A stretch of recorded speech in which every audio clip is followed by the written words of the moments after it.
আবারও একটা ব্লগ নিয়ে চলে এসেছি।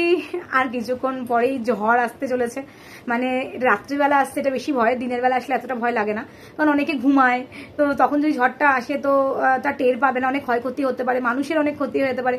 ফলে ঝড়টা দিনের বেলা আসলে সবাই সজাগ থাকবে, অতটা ঘুম হবে না। অনেক মানুষের আছে টেনশনেই ঘুম হবে না, যেমন আমার। আর আমাদের ঘরে একটা ব্যাপার আছে, দোতলায় থাকি তো কি হয়েছে, আমাদের জানলার ফাঁক দিয়ে আমাদের জল ঢোকে, মানে যেহেতু কাচের জানলার থেকে জল ঢোকে, আমাদের আমফানের সময় প্রচুর জল ঢুকেছে ঘরের মধ্যে।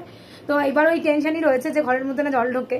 আর যখন উপরে আমাদের গ্রিল আছে, পাল্লা নেই কোনো, ঝড়টা হয় ওখান দিয়েও প্রচুর জল পড়ে এবং সিঁড়ি দিয়ে মনে হবে ঝর্ণা পড়ছে, এরকম হয়েছে আমাদের আগেও এরকম ঝড়ে।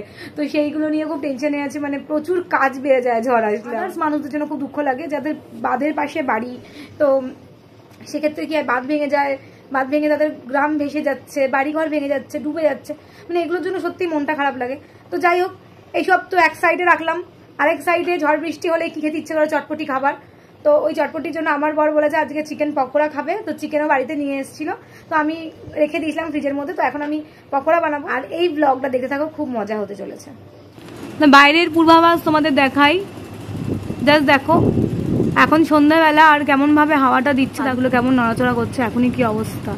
বাইরে মাঝে মাঝে বৃষ্টিও পড়ছে, রাস্তাঘাট হালকা ভিজে রয়েছে। এখন পকোড়া স্টার্ট হবে, তো মাখা হয়ে গেছে। তোমাদের মনে হতে পারে আমি কি কি দিয়েছি বলে দিই। এটার মধ্যে কি কি রয়েছে, চিকেনটা তো রয়েছে, তার সাথে ভিনিগার, একটু লেবুর রস, আদা, রসুন, পেঁয়াজের বাটা, লঙ্কা বাটা, লঙ্কার গুঁড়ো, গোলমরিচের গুঁড়ো, মানে এসব দিয়ে আমি ম্যারিনেট করেছি। তার সঙ্গে দিয়েছি আরারুট। তো তোমাদের কাছে আরও কোনো মশলা না থাকলে তোমরা দিতে পারো।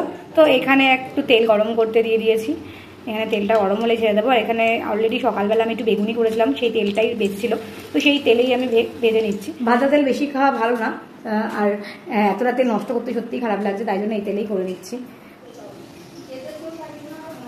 দেখো বাইরের ওয়েদারটা দেখো, গুড়ি গুড়ি বৃষ্টি পড়ছে, হাওয়া দিচ্ছে, মাঝে মাঝে জোরে হাওয়া দিচ্ছে, মাঝে মাঝে হালকা হাওয়া দিচ্ছে, তো সব মিলিয়ে গুলিয়ে ওয়েদারটা বেশ ফাইন, আমার তো বেশ ভালো লাগছে। কুটু তোর ঠাকমা তোর জন্য কাঁদছে, যা একটু যা ঠাকমাকে একটু আদর করে দিয়ে আদর করে দিয়ে আসে, বাবাকে একটু আদর করে দাও, ঠাকমাকে একটু আদর করে দাও। কোথায় যাচ্ছ, আগে আদর করো। কুটু বাবা, কুটু ইল্লাকে একটু আদর করো, ইল্লাকে একটু আদর করে যাও। ধরে না ভ্যান, ধরে না ভ্যান, ধরে না। পাপা তো বললাম আদর করতে, আর তুই এগুলো কি করছিস বাবা? এই সাধারণ জিনিস কেন নামাচ্ছিস, সব গোছানো রয়েছে, সব নামিয়ে ফেললো গো। কুটুর দুষ্টুমি থামাতে থামাতে এদিকে তেল গরম হয়ে গেছে, আর আমি সঙ্গে সঙ্গে এসে পকোড়াটা ভাজতে শুরু করে দিলাম। ওফ, যা দারুণ হচ্ছে না। কি করেছে তোমাদের দেখাই, দেখো এদিকে জল সব স্টোর করে রেখেছে, যদি বাই চান্স কারেন্ট না থাকে আর আমাদের মোটরে যদি জল তোলা না যায় তাহলে কি হবে। আমার ছোট একটা বাচ্চা রয়েছে, সেই জন্য এখানে জল সব স্টোর করে। আমার বর তো জল স্টোর করছে, দেখতেই পেলে। আগে যখন আমফান হয়েছিল, আমফানের ক্ষেত্রে দেখেছিলাম অনেক জায়গায় 1 সপ্তাহ 1.5 সপ্তাহ কারেন্ট আসেনি, জলের খুব কষ্ট।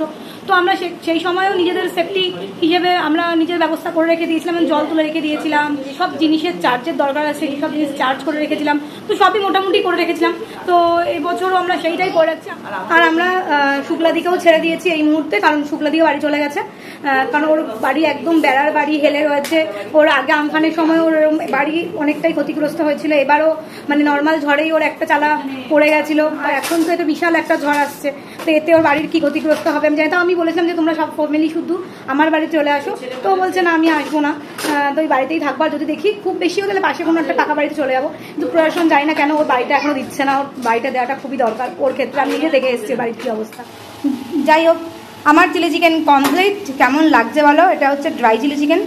আর তো আমার চিলি চিকেন করতে করতে ড্রাই চিলি চিকেন করে ফেলি, তো সেই মতো আমি ড্রাই চিলি চিকেন করে ফেলাম। আমার ঘরে আমার যেহেতু সব সরঞ্জাম ছিল, আমার করতে অসুবিধা হয়নি।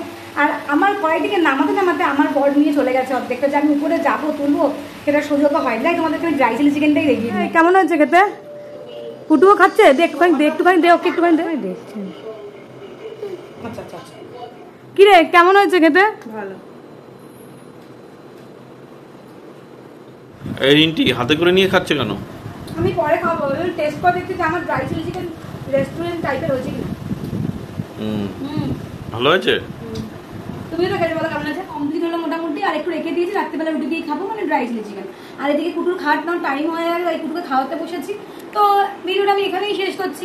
ভিডিওটা ভালো লাগলে লাইক করো, শেয়ার করো, কমেন্ট করো, আর আমার চ্যানেলটাকে অবশ্যই সাবস্ক্রাইব করো। তাহলে আজকের মতো আসি, টাটা।